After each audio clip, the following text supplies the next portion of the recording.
Bueno, hablando de la gastritis atrófica, ¿qué es y cuál es su relación con el cáncer gástrico?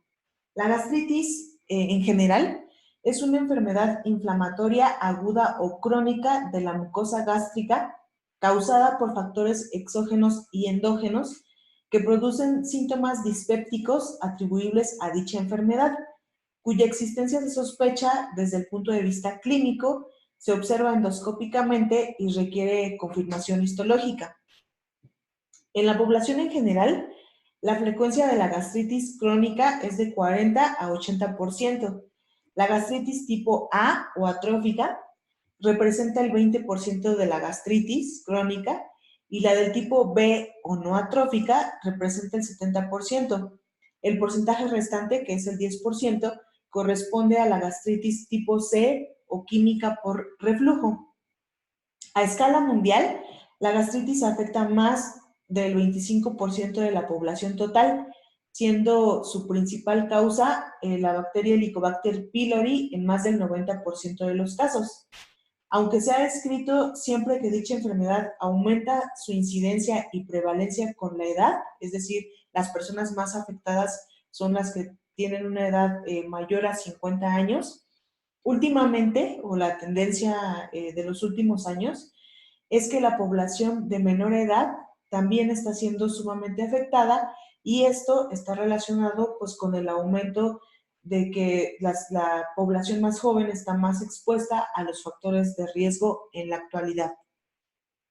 Se sabe que el cáncer gástrico es la segunda causa de muerte a nivel mundial por cáncer.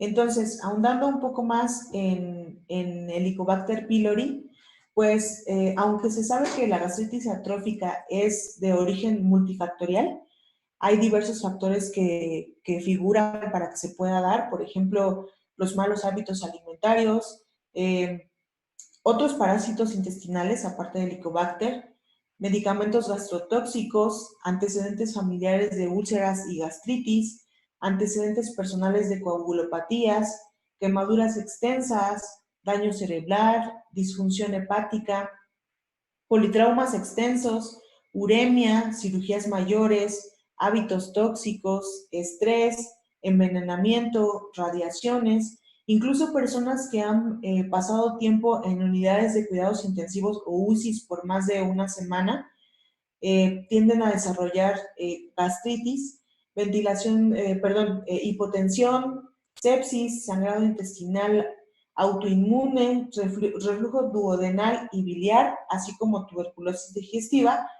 Sin embargo, el Helicobacter pylori, es el principal agente etiológico asociado con la gastritis, con el cáncer gástrico y con el linfoma gástrico primario. Se estima que la infección por Helicobacter pylori afecta aproximadamente al 50% de la población mundial, originando elevadas cifras de morbilidad y mortalidad. De hecho, en 1994, la Organización Mundial de la Salud y la Agencia Internacional para la Investigación del Cáncer clasificaron este microorganismo como un carcinógeno humano de clase 1. Y bueno, ¿cómo se lleva a cabo la clasificación de la gastritis? Hay varias guías internacionales o varios tipos de clasificaciones. Sin embargo, les voy a platicar un poquito acerca de la clasificación de Sydney, que es la que más se utiliza, o por lo menos la que está recomendada dentro de las guías mexicanas para la clasificación. Sydney ofrece una clasificación de la gastritis que obedece a varios criterios, tales como el criterio endoscópico, el criterio etiológico, la localización, la localización y el grado tanto de la anatomía como de la patología de las lesiones gástricas. Según este último criterio, dicha enfermedad puede ser aguda, crónica y crónica activa. Evolutivamente hablando, la infección por Helicobacter pylori produce una gastritis aguda que puede evolucionar a crónica activa como atrofia multifocal o antral predominantemente. Estas pueden desarrollar una úlcera gástrica o duodenal, linfoma o cáncer. Su diagnóstico se realiza principalmente por medio de la gastroscopía, exámenes de sangre, cultivos de heces y estudios histopatológicos de la biopsia de la mucosa gástrica. Ahora, esto está relacionado una vez que ya hay una lesión mayor, se desencadena pues una serie de pasos antes de llegar desde gastritis hasta cáncer, ¿no? Tenemos aquí en la pantalla el modelo de carcinogénesis desarrollado por el doctor Correa en 1988.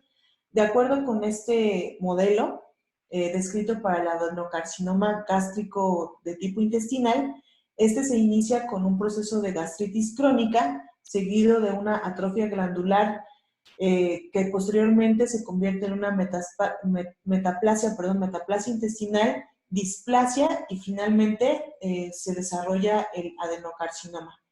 Se señalan como factores causales, como ya les mencioné, pues la infección por Helicobacter pylori, pero también hay factores coadyuvantes como el consumo excesivo de la sal, baja ingesta de antioxidantes, ácido ascórbico y carotenoides. Estos coadyuvantes van a bloquear la nitrosaminación, considerada pues que este evento da lugar a este evento carcinógeno activo, muy activo más bien. La mucosa gástrica va a sufrir cambios histopatológicos, como ustedes lo pueden ver ahí en la pantalla, previos a la aparición del cáncer. En zonas de alto riesgo, estos cambios comienzan en edades tempranas. Me refiero a zonas geográficas. En zonas geográficas de alto riesgo, estos cambios comienzan en edades tempranas y en áreas geográficas de baja incidencia surgen tardíamente. El Helicobacter pylori interviene en la carcinogénesis gástrica, produciendo metabolitos que transforman la mucosa gástrica. El ADN de este microorganismo se integra con el ADN de la célula hospedero y origina una respuesta inflamatoria genotóxica. La inflamación crónica induce cáncer porque aumenta la proliferación celular y la formación de radicales libres, lo cual suma a cambios del ADN, aumentando la posibilidad de error espontáneo en la replicación celular. Datos epidemiológicos. La infección por Helicobacter pylori a escala mundial, como les mencionaba, tiene una gran incidencia y prevalencia, alrededor de entre 20 y 50% en adultos de países desarrollados y hasta 90% en países subdesarrollados, pues se considera un problema de salud pública. Alrededor del 10% de estas personas desarrollará una úlcera péptica y al menos 1% un cáncer gástrico, que si, aunque es un porcentaje demasiado bajo, cuando lo trasladamos a número de personas, pues se convierte en miles de personas, ¿no? El adenocarcinoma gástrico representa un problema de salud público a nivel mundial, a pesar de que en los últimos años se ha observado una disminución de su incidencia y de mortalidad, esto durante las últimas décadas.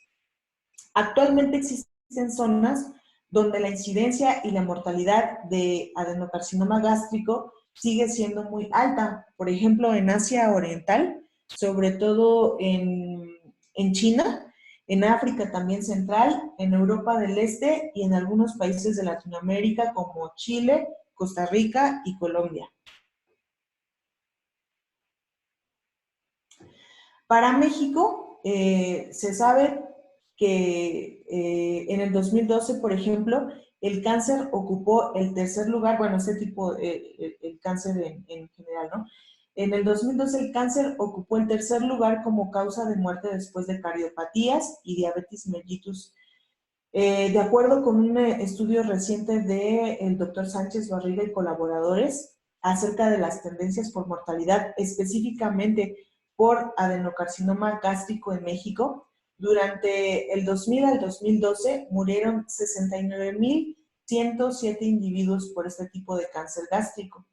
La tasa de mortalidad por cada 100,000 habitantes ajustada con la población mundial observó una reducción de 7.5 a 5.6 y la relación de muerte entre hombre y mujer es de 1.5 a 1, es decir, los hombres son más susceptibles. En cuanto a áreas geográficas, el sureste mexicano, específicamente Chiapas, presentó la mayor tasa de mortalidad por cáncer gástrico, una tasa de mortalidad de 9.2, con un índice de confianza que va de 8.2 a 10.3 en el año 2000, y una tasa de 8.2 con un índice de confianza de 95%, que va de 7.3 a 9, esto en el 2012, como les mencionaba. Por lo tanto, México en realidad se considera como un país con riesgo intermedio de adenocarcinoma gástrico asociado a Helicobacter pylori. Sin embargo, la relación de la infección por Helicobacter pylori y el desarrollo de adenocarcinoma gástrico en México es compleja, dado que intervienen muchos factores y también ha sido difícil de estimar. Difícil de estimar en cuanto al verdadero riesgo o el verdadero nivel de riesgo, pues no existe en realidad un registro de incidencia nacional y hacen falta estudios considerando las diferencias regionales.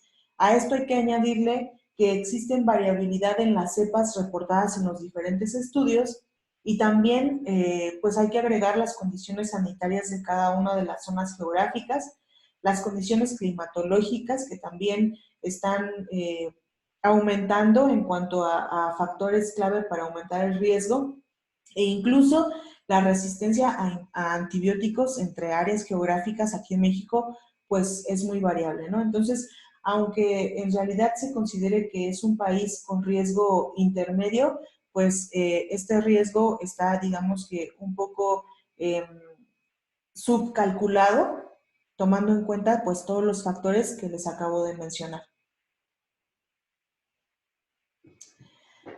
Ahora, aquí en México, la Asociación Gastroenterológica de México ha tenido varios consensos para dictar guías en cuanto a al diagnóstico y al tratamiento de gastritis atrófica provocada por Helicobacter pylori. En el 2017, la Asociación Mexicana de Gastroenterología, convocó a 20 expertos para la realización del cuarto consenso mexicano sobre Helicobacter pylori. Antes de ese se había llevado a cabo otro consenso en el 2007. Y bueno, hay varios puntos muy interesantes que trata el consenso mexicano, pero estoy haciendo énfasis específicamente en el punto 15, que dice: la decisión de realizar una endoscopía depende de la evaluación integral de cada paciente. Esto hablando ya un poco acerca del diagnóstico que se les da a los pacientes, ¿no? Entonces, las indicaciones para llevar a cabo una endoscopía incluyen pacientes con síntomas de dispepsia mayores de 50 años, que tengan signos de alarma como anemia, pérdida de peso, disfagia, hemorragia digestiva, o también que haya una falta de respuesta a un tratamiento empírico para erradicación de Helicobacter pylori. La búsqueda de Helicobacter pylori por sí sola no es una indicación válida para realizar una endoscopía. Es decir, si un paciente resulta positivo a una infección con esta bacteria, por sí mismo este no es un indicativo de que se le deba de hacer una endoscopía al paciente.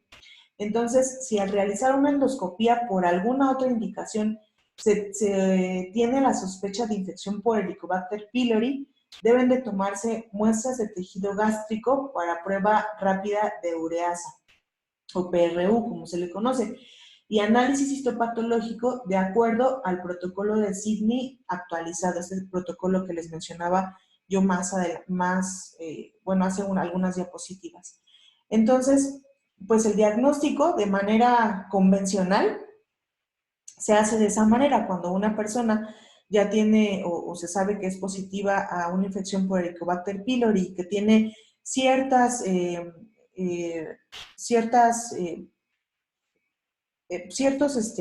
me fue la palabra, características que la hacen pues más proclive a algún tipo de desarrollo de gastritis atrófica, es cuando se toma la decisión de ir como que al segundo nivel de de diagnóstico, ¿no? Pero hablando pues del diagnóstico básico, existen numerosos métodos de detección, primero para la presencia de Helicobacter pylori. Hay pruebas no invasivas como las pruebas serológicas, la prueba de aliento de urea, pruebas de antígenos en heces. Estas pues, son las preferidas de los médicos porque son no invasivas, ¿no? Y pues no, el punto aquí es no causar molestias alternas a los pacientes, ¿no? Siempre prefiriendo pues los métodos no invasivos. Sin embargo, hablando de estos métodos, por ejemplo, las pruebas serológicas tienen sus propias limitaciones, especialmente en áreas endémicas donde la infección activa no puede ser identificada por los niveles de anticuerpos. Hablando, por ejemplo, de la prueba de la ureasa, esta es específica, pero también hay estudios recientes que mencionan que se han encontrado en el estómago muchas otras bacterias colonizadoras que también producen urea. Así que realmente la especificidad de esta prueba de aliento puede llegar a ser muy cuestionable de acuerdo a los datos que se han obtenido recientemente. Hablando de las pruebas de antígenos en heces, estas tienen niveles muy bajos de sensibilidad porque la excreción de antígeno puede variar con el tiempo y el antígeno puede degradarse al pasar por el intestino. En el nivel de caracterización histológico, pues esta también tiene un valor en realidad pronóstico, aunque detecta la presencia de lesiones premalignas. Su valor es pronóstico tanto de complicaciones gastroduodenales como de desarrollo de adenocarcinoma gástrico.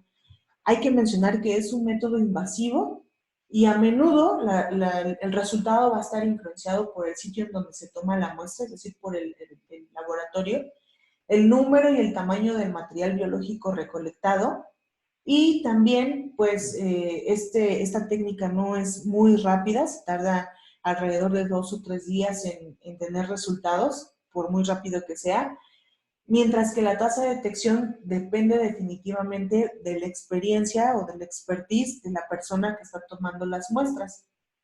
Para poder llevar a cabo una histología, pues se recomienda seguir el protocolo de Sydney actualizado para un muestreo eficiente que incluye la toma de 5 biopsias de curvatura mayor y menor a nivel de cuerpo gástrico y antro a 3 centímetros del píloro, además de una biopsia de incisura, esta última con el fin de maximizar la identificación de lesiones premalignas.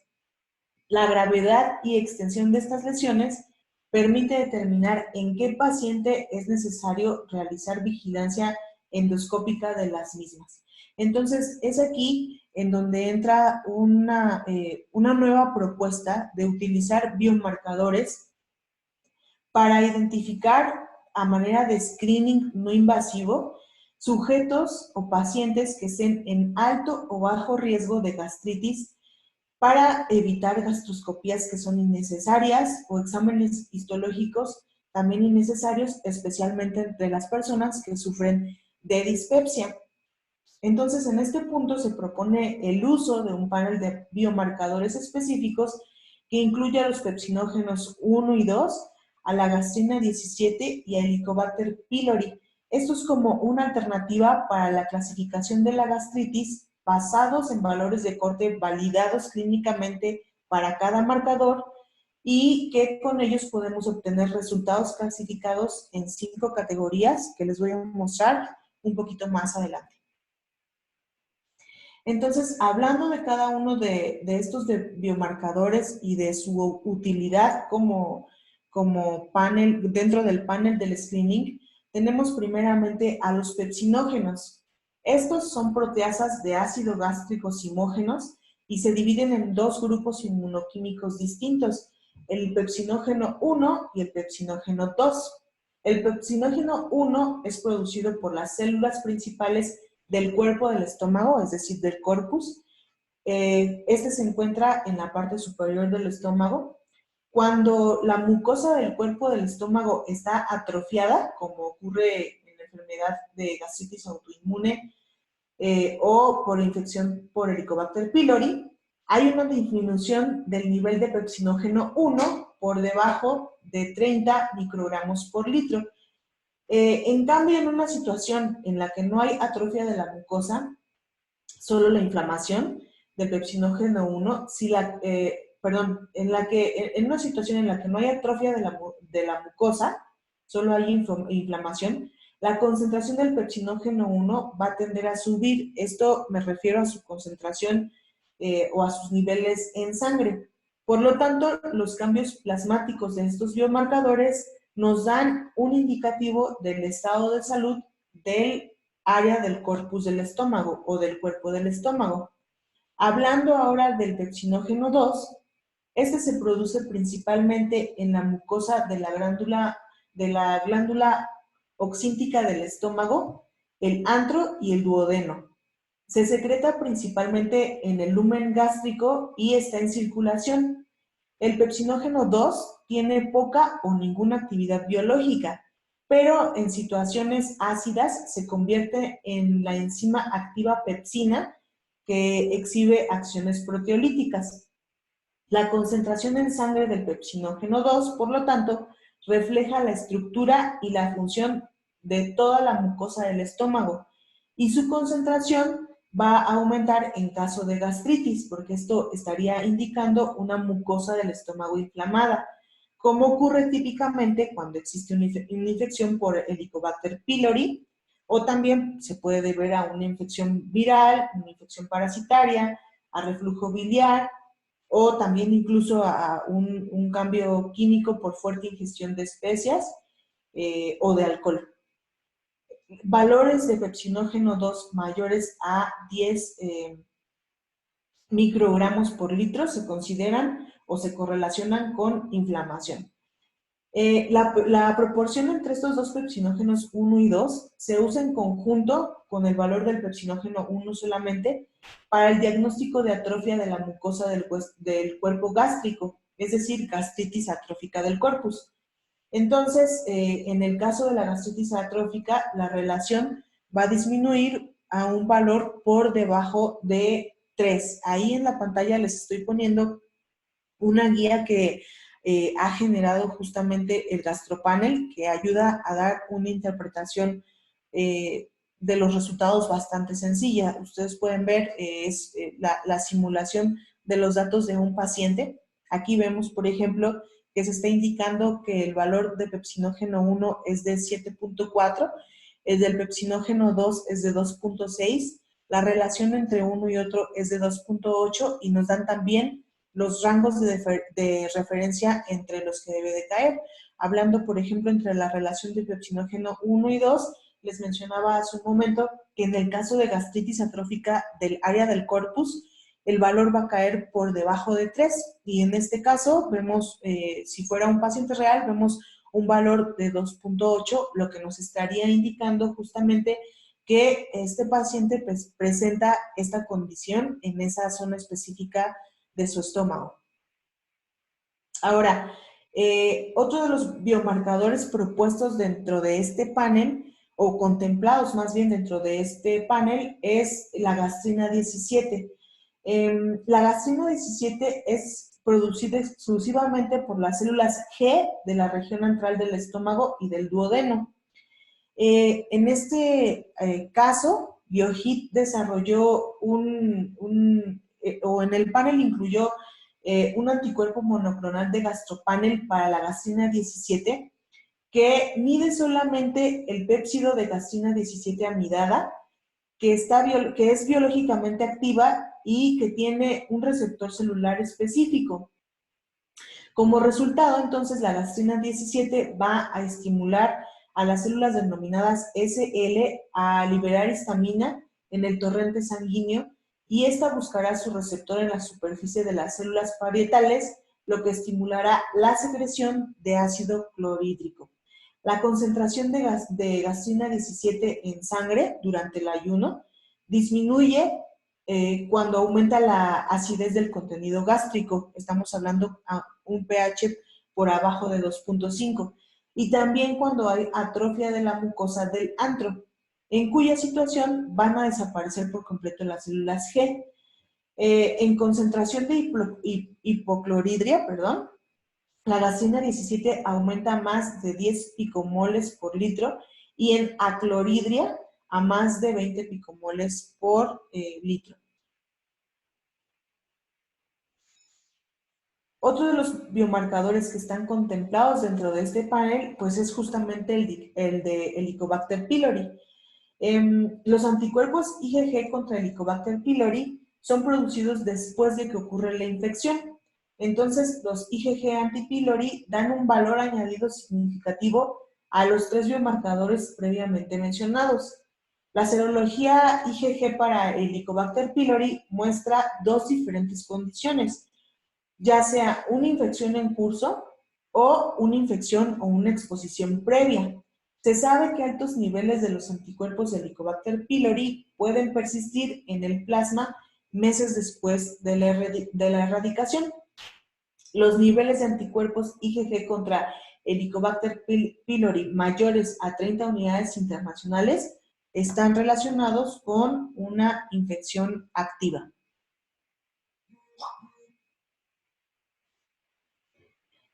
Aquí les muestro la guía instantánea de la interpretación propuesta por Biohit Healthcare, que son los desarrolladores del GastroPanel, que nos explica de una manera muy sencilla y muy gráfica cuál es el tratamiento que se le tiene que dar a las personas de acuerdo a los resultados que se obtengan de este panel de screening. Entonces, ustedes pueden observar en el lado de la guía, en la parte izquierda, que si tenemos resultados de pepsinógeno 1 y 2 y la relación de pepsinógeno 1 y 2 también, gastrina 17 normal y Helicobacter pylori negativo, esto nos está hablando de una mucosa del estómago sana, donde no se requiere gastroscopía. Si tenemos unos resultados también que van de normales a altos para los pepsinógenos, pero con un resultado negativo de Helicobacter pylori y gastrina 17 alta, esto nos hablaría que la mucosa del estómago es sana y que el paciente posiblemente está llevando a cabo un tratamiento para erradicación de gastritis o un tratamiento coadyuvante de gastritis y tiene un estómago hipoclorídrico, pero no requiere gastroscopía. Si los resultados también de los pepsinógenos de la gastrina son altos o normales, pero la infección de Helicobacter pylori sigue siendo negativa, entonces posiblemente hay una pausa en su tratamiento, en el tratamiento que está llevando a cabo para coadyuvar o para aminorar los síntomas de gastritis, que por lo general esos tratamientos son inhibidores de la bomba de protones, por eso se denominan PPI. Entonces, el resultado nos indicaría que se requiere de un tiempo mayor para, o que el paciente tiene que volver a tomarse la prueba, dado que los pepsinógenos 1 y 2 necesitan más tiempo que la gastrina 17 para volver a la normalidad. Es decir, seguramente estos valores de pepsinógeno van a volver a la normalidad en un periodo de 4 a 10 días. Después tenemos la situación en la que se puede dar que los pepsinógenos y la gastrina 17 tengan valores normales o altos, pero aquí tenemos una infección por Helicobacter pylori positiva. En este caso, los resultados nos están hablando de una gastritis superficial no atrófica asociada a una infección por Helicobacter. Y el tratamiento que se le debe dar al paciente o lo que el médico tiene que hacer, pues es erradicar Helicobacter y plantearse la posibilidad de una gastroscopía si es que el paciente es sintomático con los síntomas que les mencioné al inicio de la presentación.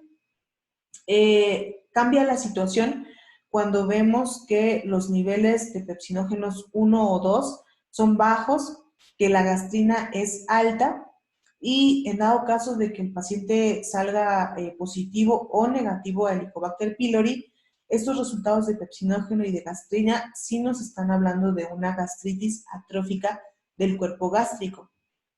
Lo mismo pasa si los resultados de pepsinógeno son normales, si la si la gastrina 17 es baja y si hay una infección positiva de Helicobacter pylori, también nos está indicando una gastritis, pero en este caso sería de la zona del antro. Y si hay valores de pepsinógenos bajos, o por lo menos de pepsinógeno 1 que sea bajo, de pepsinógeno 2 que sea normal o bajo, y la relación entre estos dos es baja, la gastrina 17 es baja y da positivo a Helicobacter, entonces estaríamos hablando de una pangastritis atrófica. En estos tres últimos casos, pues la gastroscopía sería obligatoria. Entonces, vemos que esta guía que se ha desarrollado en conjunto con el uso de estos marcadores, pues nos da tres tipos de resultados para los pacientes, ¿no? Que tengan una estructura normal de su mucosa del estómago, en donde no necesitan gastroscopía, que estén en una etapa intermedia, en donde se tiene que desviar al especialista para que tome las decisiones adecuadas, o que pues ya el especialista tenga que tomar una decisión de gastroscopía obligatoria. Vemos que el objetivo de este panel de biomarcadores pues es justamente funcionar como un screening inicial para que el paciente no tenga que ser derivado pues a gastroscopía, pero también en el caso de pacientes que no presentan todavía los síntomas que son necesarios para que se lleve a cabo una detección de siguiente nivel, pero que también ya su mucosa del estómago pues está dando señales de que debe ser derivado hacia otro tipo de tratamiento. Entonces, este panel nos permite pues esas dos diferenciaciones, ¿no? Pacientes que ya se tienen que ir, ya sea aunque no tengan los síntomas adecuados para que se haga una gastroscopía, y pacientes con mucosa sana, pues que no necesitan mayor tipo de diagnóstico. Ahora, GastroPanel ha demostrado ser un panel fiable y no invasivo. La literatura médica incluye varios estudios con buenos resultados en cuanto a la precisión de GastroPanel, y esto pues son resultados que nos animan a recomendar esta prueba como no invasiva para que sea considerado como un método de detección para la condición preneoplásica para el cáncer gástrico, como la gastritis atrófica crónica. Por lo tanto, pues es posible determinar qué paciente tiene un alto riesgo de desarrollar cáncer gástrico y necesita pruebas más específicas, más costosas y más invasivas como la endoscopía, ¿no? Entonces, ahí en pantalla les puse uno de los estudios que se han hecho recientemente. Este estudio es del 2016 y es un metaanálisis, que hizo el doctor Kari Sigraye, espero pronunciarlo bien, pero según este metaanálisis, la sensibilidad de GastroPanel es del 70.2% para gastritis atrófico de la zona del cuerpo, del estómago o del corpus. Su especificidad es de 93.9 para gastritis atrófica también del corpus. La sensibilidad es de 51.6 para la gastritis atrófica del antro, es decir, de la parte basal del estómago, y su especificidad es 84.1 para gastritis atrófica también de la zona del antro. En términos de sensibilidad y especificidad, podemos decir que GastroPanel funciona mejor para detectar la gastritis atrófica de la parte basal del estómago, es decir, del corpus. Sin embargo, como comenta el doctor Kari en este estudio, los niveles bajos de gastrina 17 basal no son exclusivos o inherentes nada más a la gastritis atrófica del antro, pero estos resultados muestran un estómago que presenta una acidez alta o resultados de acidez alta en la zona del corpus. Entonces, esto en conjunto con una infección de Helicobacter pylori positiva, nos está dando un indicativo de gastritis atrófica, ¿no? Justamente esta situación de la diferencia que hay entre las zonas del estómago, pues es lo que explicaría una sensibilidad baja para la zona del antro. Sin embargo, pues los estudios son bastante, nos animan bastante, ¿no? En cuanto a tener un panel de biomarcadores que sea muy útil y que no sea invasivo. Como conclusiones, pues les puedo mencionar que estudios realizados también en grupos de pacientes dispépticos, perdón, en este grupo de pacientes el gastropanel tiene una sensibilidad que va del 84 al 89%, una especificidad que va del 79 al 95% para el diagnóstico de la gastritis atrófica. Y bueno, el diagnóstico no invasivo de la gastritis atrófica ayudaría a identificar individuos con un riesgo elevado de carcinoma gástrico. Se han llevado a cabo también estudios en diferentes partes o con diferentes poblaciones que son bastante buenos. Por ejemplo, se han hecho estudios en España, con pacientes de España, de Argentina, de Japón, de Francia, y todos muestran resultados bastante similares en los que el gastropanel pues, ha funcionado muy bien como un panel de screening. Entonces, bueno, no les he mencionado qué tipo de técnica se utiliza para este panel de biomarcadores, pero es un kit de ELISA. Los 4 biomarcadores van a ser cuantificados por medio de una técnica de ELISA, que pues es bastante conocida, una técnica también sencilla y con resultados bastante fáciles de interpretar. Esto debido a que la compañía que lo desarrolla, que es BioHit Healthcare, pues ha creado toda una serie de herramientas para poder llegar a un diagnóstico bastante sencillo, entre los que destacan pues el uso del software, la guía que les mostré en las diapositivas anteriores para una identificación rápida de qué manejo se le debe de dar al paciente, y pues todos los estudios en los que se ha considerado el gastropanel han dado bastantes buenos resultados. Entonces, es una buena opción como una prueba de screening. Entonces, bueno, pues hasta aquí la presentación. Muchas gracias por su atención. Si tienen dudas o preguntas, por favor, háganoslo saber. Está con nosotros, como les mencionaba, Viles Ubaneni, que es nuestro contacto con BioHit Healthcare, y él puede contestar sus preguntas que tengan ya más específicas o especializadas. También aquí en la pantalla ustedes pueden ver su correo para que si en dado caso de que tengan alguna duda y lo quieran contactar directamente, también lo pueden hacer. Y también pueden visitar la página de BioHit Healthcare, que es www.biohithealthcare.com, en el que van a encontrar bastante información en español acerca de este panel de biomarcadores. Entonces, pues muchas gracias por su atención y esperamos sus preguntas.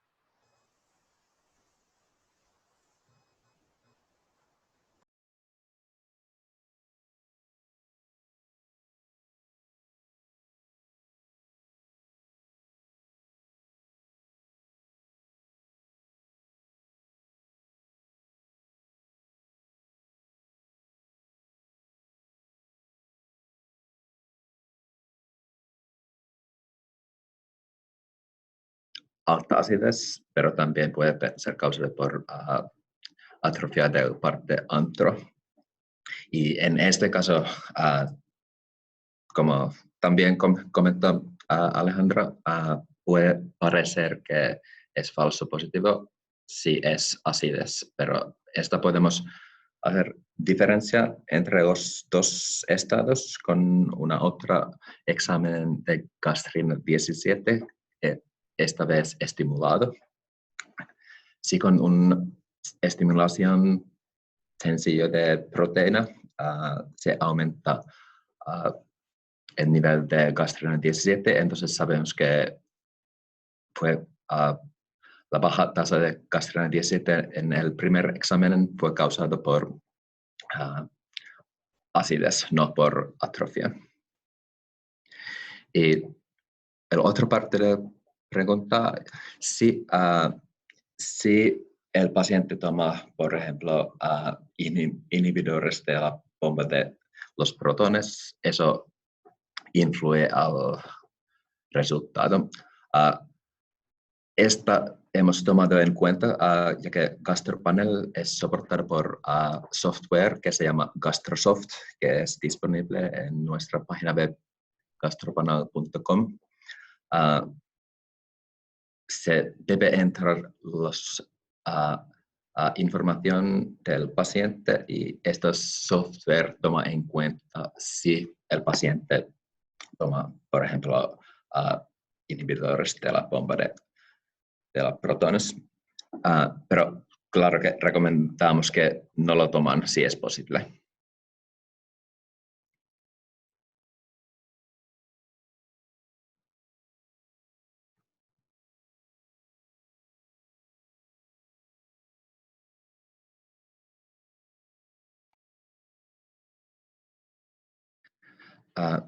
Esta última pregunta, si esta prueba puede ser complementaria al test rápido en heces o puede utilizarse de manera directa sin realizar test de heces.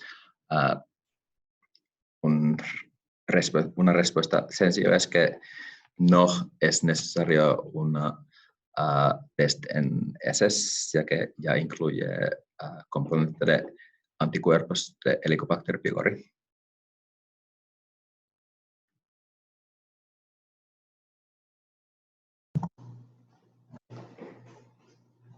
Bien, buenos días. Tengo una duda respecto al screening de BioHit. ¿En algún otro país este ya ha sido implementado como parte de rutina en los laboratorios? Sí, en varios países. Bueno, tenemos operaciones en más que 70 países y bueno, hay varios países donde ya vendemos GastroPanel. Los países más avanzados en términos del uso de GastroPanel son China, Rusia y Italia. En todos estos países hay una recomendación nacional para estos 4 biomarcadores. Esta recomendación, por ejemplo, de Rusia, si no me equivoco, fue publicado desde hace 2 años, y es decir, vienen más y más países que lo hacen. También, por ejemplo, en Europa tenemos una colaboración larga con la cadena de laboratorios más grande de Europa que se llama SYNLAB y varios otros. Es bastante establecido. Muchas gracias.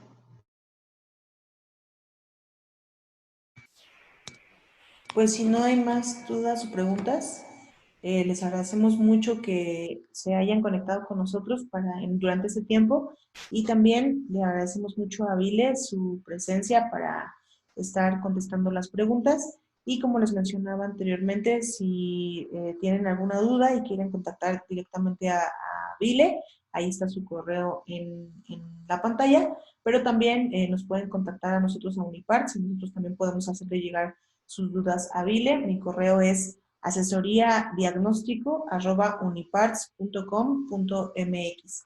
Entonces, muchas gracias por su asistencia. Iraís, no sé si tengas algún anuncio. Solamente para agradecerles la asistencia, el interés que han tenido en este webinar.